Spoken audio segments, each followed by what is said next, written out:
Ever get that feeling? You know, like when you're wrestling with something super complicated, Yeah. like trying to figure out, say, healthcare or something, and you just wish you had someone to break it all down for you, like make it actually make Oh, sense. yeah, absolutely. I think we've all been there.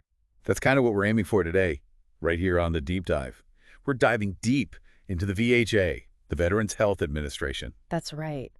And you've brought in some seriously compelling stuff, stuff that really gives us a glimpse inside what's going on, the activities and concerns of a particular group of veterans. And it's like their perspective, their story, it really opens up a whole way of understanding the issues within the VHA, right? Yeah, for sure.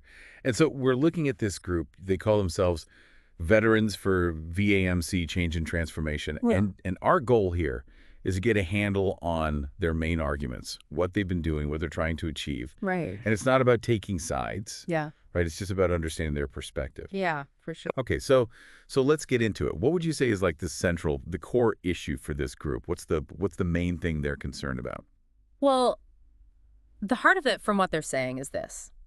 These are veterans who have already gotten their VA claims approved for injuries they got while serving. Okay. But they're hitting these roadblocks when they try to get the ongoing care they need. So it's not even about getting their initial injury recognized. Exactly. It's about that continued access to treatment afterwards. So it's the The consistency. consistency, yeah. Okay. They feel like the focus is shifting away from actually giving them that necessary medical attention. Right. And this is where it gets really important to understand their perspective. They're saying that instead of their medical needs being the priority, the emphasis shifts to their behavior. Oh, interesting. And they're making some pretty serious accusations, being placed on disruptive behavior committees and even being, red flagged by law enforcement in their counties, their VAMC counties, all for alleged harassment. Red flagged. Wow.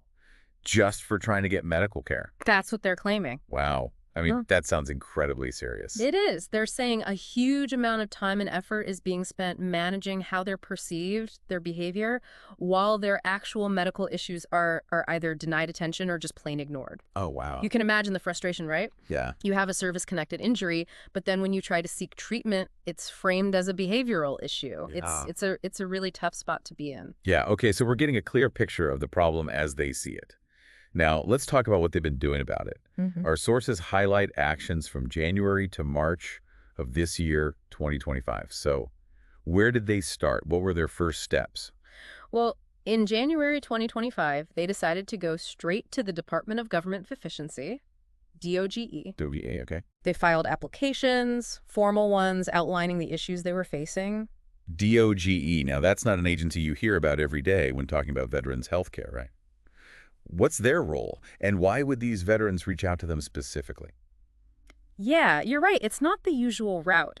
DOGE is generally focused on making government operations more efficient and effective. So by going to them, it suggests these veterans feel like the problems aren't just isolated incidents. Yeah. They believe there are systemic problems within the VHA that need to be addressed. So bigger than just individual cases, they're looking at the whole picture. Exactly. So how